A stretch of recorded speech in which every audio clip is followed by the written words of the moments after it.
Thank you, Chairwoman.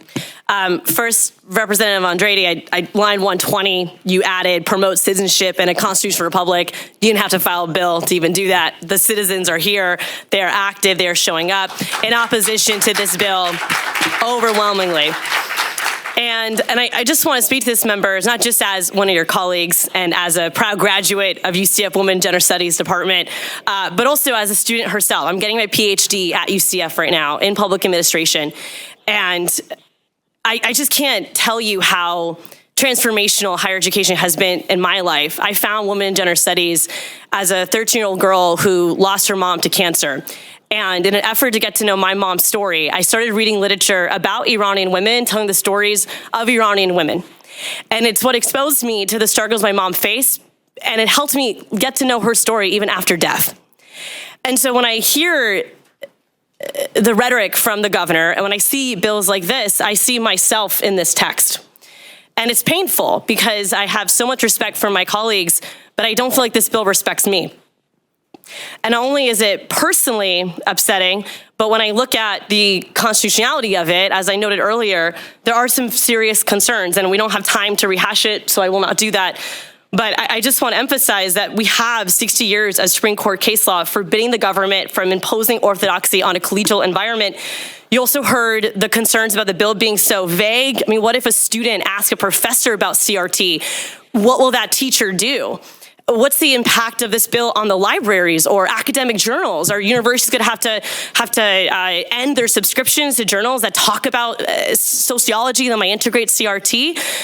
I learned CRT as a PhD student. I never learned it in undergrad, and it's not even a theory I'm using in my dissertation right now because it's not relevant. That's the point of theories. You pick what is relevant to what you're studying. But for the government to dictate that relativity is wrong, and it's unconstitutional. And it's not the responsibility of the state to define or dictate what we can and cannot learn. That is our choice, especially as adults within higher ed institutions. And for all the faculty that spoke here today, please realize that if this bill becomes law, you are potentially plaintiffs in a lawsuit, so contact FIRE about that, because we need your voices beyond the bill's passage to ensure that we are fighting for constitutionality in every shape and form. And I just, in an effort to close, respectful of time, I do want to acknowledge that it's very ironic because line 387 of the bill mentions that we have to teach our students the separation of powers. And I understand that Governor Ron DeSantis wants this bill because of his presidential ambitions, but what happened to separation of powers? We are a legislative body that does not have to do everything the governor tells us to do. Why not expand freedom of speech versus this effort to get rid of it for some? Why not prepare our students for a diverse community and workforce? Critical theory, which you are trying to ban, is any approach to social philosophy that focuses on society and the culture to reveal, critique, and challenge power structures. Maybe some people are afraid of that, but I'm not. Why are we scared of these topics? Why do we not want adults like me in public universities who choose to learn about these theories to have an opportunity to learn about it, to question it, to debate it?